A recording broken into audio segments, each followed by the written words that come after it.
Сайн манайхан дараагийнхаа бичлэгээр уулзаж байна. Энэ удаагийнхаа бичлэгээр саяхан гарсан Лок тэмээх нэртэй нэлээд сонирхолтой кино ярьчихоор бэлдсэн байна. Ингээд шууд бичлэг рүү харцгаая. За энэ бол манай голдор болох Эди. Янзлуулсан машин авахаар засварын газар ирчихсэн байгаа нь энэ. Өнөөдөр охиноо сургуулиас нь авахын тулд машин хэрэгтэй байгаа учраас засварын төлбөрөө гүйцэд олж чадаагүй ч ядаж талыг нь ч болтгоо өгөөд машин авч болох уу гэд гуйсан ч засварчин залуу огт зөвшөөрдөггүй. Манай хүн эхнэрээсээ салчихсан бөгөөд охиноо ээлжиж харддаг юм байна лээ. Тэгээ өнөөдөр бол Эдигийн охиноо авах өдөр нь бөгөөд машингүйгээр охин дээр очиж чадахгүй учраас үннээ хэлээ засварчнаасаа гуйсан ч эцэст нь үгүй гэсэн хариу авдаг.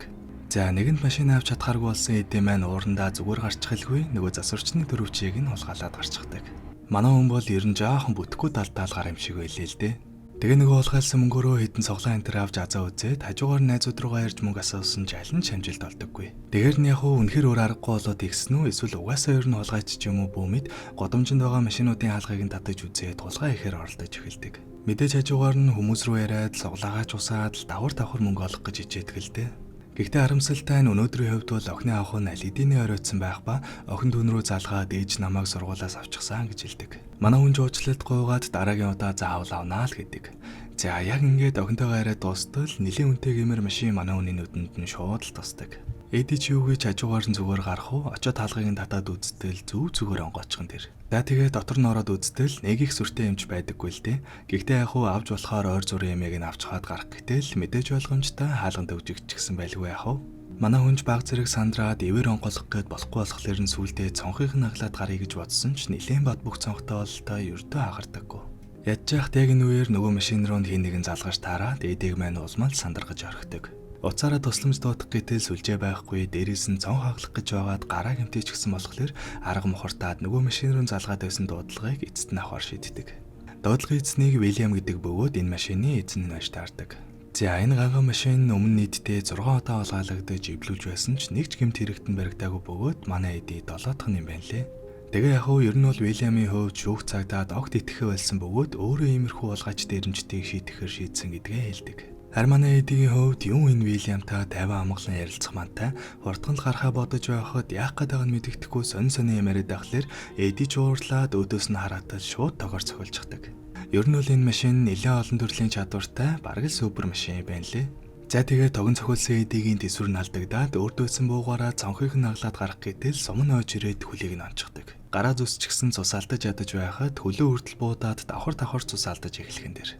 Юм Уильямын үгийг сонсох мантай гадуур явж байгаа хүмүүсээс дуламж үсэх гээд орилсон ч битүүтэнтэй дээрээс нь дуу тусгаарлагчтай учраас хинч дотор юу болж байгааг нь анзаардаггүй.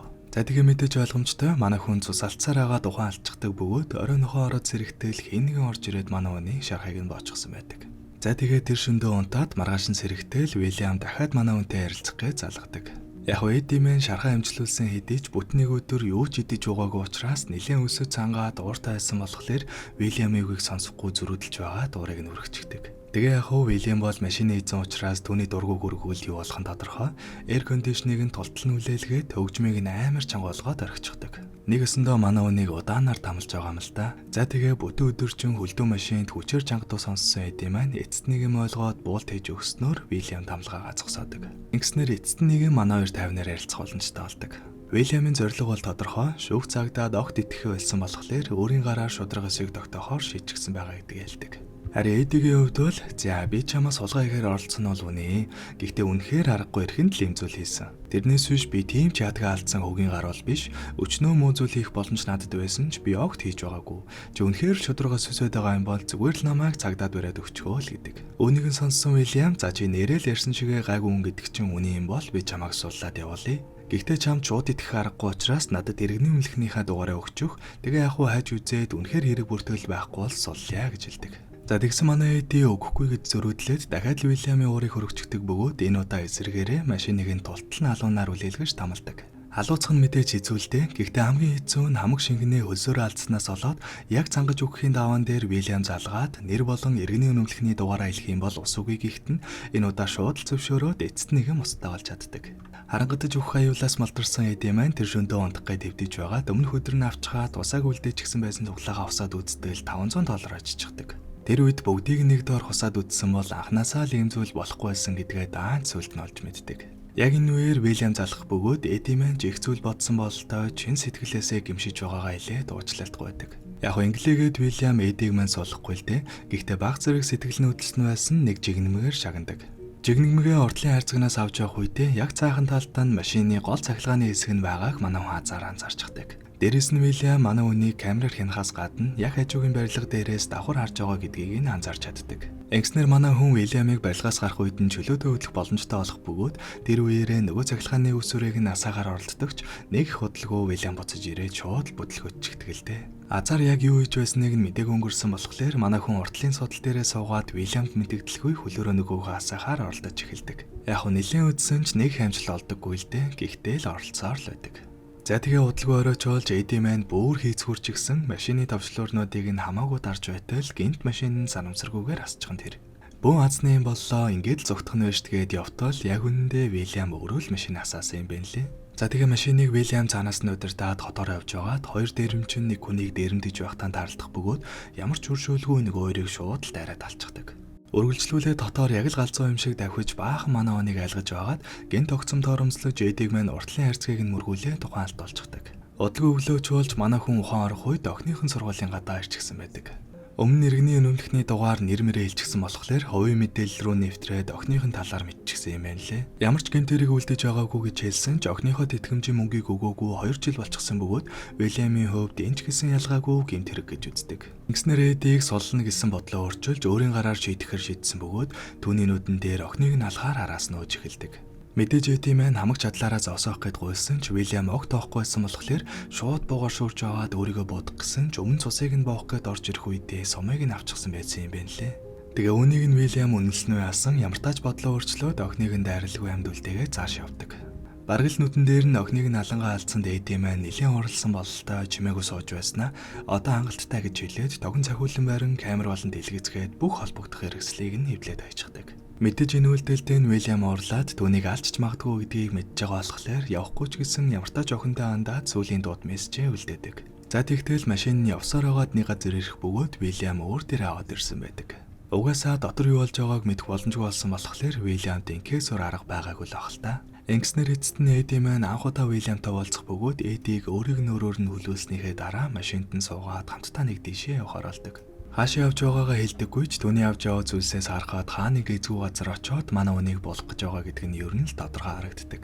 Явах замдаа Эди маань Вильямын дургуг нь хөргөн барин яриа өдөж байгаад яагаад анх ийм зүйл хийх болсон шалтгааныг нь сонсож чаддаг. Вильям маань зөв зүгээр нэг өдөр охинтойгоо явж байгаа дэрэмчидтэй таарлаж дэрэмдүүлсэн бөгөөд нөгөө хэд нь зүгээр дэрэмчгээд явчихлгүй охиныг нь буудчаад явчихсан байдаг. Үзүүрүүгөө буудулсан хөрхи охин харамсалтай шархаад илэлгүй аавынхаа нүдэн дээр газар дээр өөд болсон юм байна лээ. Тэгээд л энэ явдлаас хойш Вильям маань иймэрхүү хүмүүсийг өөрийн гараар шийдэхээр шийдээд ийм зүйл хийж эхэлсэн байдаг. За Эди маань энэ мэд зүйлсийг ярьж анхаарлыг нь татаж байсан нь цаана авчиртай байсан бөгөөд нөгөө уртлын хайрцагт доор байрлсан цахилгааны товчлуураа дарах гээд л үзээд байсан юм байна лээ. Баахан оролцсны эцэст яг нэг эргэлтэн дээр нөгөө товчоод дарж чадах бөгөөд машин шууд унтраад нэлийн өндрөөс хад руу онцгдаг. За яг ингээд унжаах үед дөргөлтнөөс олоод Вильям замсрахуу сум алдах бөгөөд нөгөө сум нь ойж ирээд өөрийг нь буудчихсан дэр. Нэлийн өндрөөс унаж хүчтэй дөргөлтөд авснаас олоод азар манай Эдигийн болтон суларчсан байж таарах бөгөөд ямар тач Вильямаас бууг нь болоож аваад аюулгүй малтарч чаддаг. Үүнээс гадна машины цахилгааныг нь утраачихсан болохоор утас нь ажиллаад өмнө явуулах гэж байсан дууд мессеж нь явчихсан бөгөөд охин тэрийг нь хараад шууд залгадаг. Мэдээж манай хүн амьд гарах боломжтой болчихсон болохоор зүгээр гэдгээ хэлээд өнөөдөр заавал сургууль дээр нь очиж авнаа гэж хэлдэг. За тэгээ гарах гэсэн ч хаалганууд нь хаалт тавир байх бөгөөд азар харын цонхоо гараад багахан нөхөөсчихсэн байдаг. Тэрийг нь Вильямын авч ирсэн багжаар нь үдсээр байгаа тарай гэж гарч чаддаг. Ингэснээр эцэст нэг манай Эди эрх чөлөөтэй болох бөгөөд харин Вильямын хувьд машинтайгаа шатаад дуусдаг. За тэгээ манай хүн шуудхан л засварын газар очиод машин авах гэдэл машин гарах гэж ойролцоогоор 40 минут болох юм байна гэж хэлдэг. Яг нь Эди маань ирэхгүй удаад байсан болохоор урталт нь нэлээх машин тавьсаар агаад хойно орчихсон юм байлээ л дээ. Гэхдээ 40 минут хүлээхээр охиноо авах цагаасаа хоцорчих гээд байсан болохоор яах вэ гэж бодож байгаад тэнд байсан зүгээр л нэг энгийн дугуйг худалдаж аваад охин дээрээ цагтаа амжиж ирээд уулзаж яваар кино манд дуусдаг. Төгсгөлийн энэ хэсгийг нэг үгээр хэлэх юм бол хайртай хүмүүстэйгээ уулзмаар байгаа бол ямар нэгэн шалтгаан тоочлоггүйгээр зүгээр л явж очиод уулз. Тэдэн таны машинтай байна уу, явхан байна уу гэдг нь ямар ч хамаахгүй тантай уулзах нь хамгийн чухал. Эдигийн хувьд охинтойгоо уулзахдаа машингүй явхан очихоос өөрөө л санаа зовоод байсан болохоос охинд нь бол тэр нь ямар ч хамаагүй зүгээр л аавтайгаа уулзах нь хамгийн чухал байсан гэдгийг эцэст нь Эди маань ойлгож чадаад кино маань дуусдаг. За нэг юм кино байлаа. Тэгээ бичлэгийн таалагдсан бол дардаг юмнуудаа дараарай. Дараагийн бичлэгээр уулзтлаа. Тэр баяр таа.